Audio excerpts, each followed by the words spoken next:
Punjab assembly में हुकूमती रुकन असम्बली अमजद अली जावेद ने अपने ही वज़ीर तालीम राना सिकंदर हयात के खिलाफ तहरीक इस्तेहकाक पेश कर दी। वज़ीर तालीम राना सिकंदर हयात ने अरकान असम्बली पर यूनिवर्सिटीज़ के बिल पास करवाने का इल्ज़ाम आयद किया था।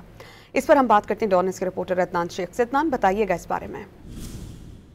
पंजाब असम्बली में हुकूमती रुकन असम्बली और सूबाई वजीर जो है वो वजीर तालीम आमने सामने आ चुके हैं और इस हवाले से हुकूमती रुकन अमजद अली जावेद ने वज़ीर तालीम राना सिकंदर हयात के खिलाफ पंजाब असम्बली में तहरीक इस्तेहकाक पेश कर दी है।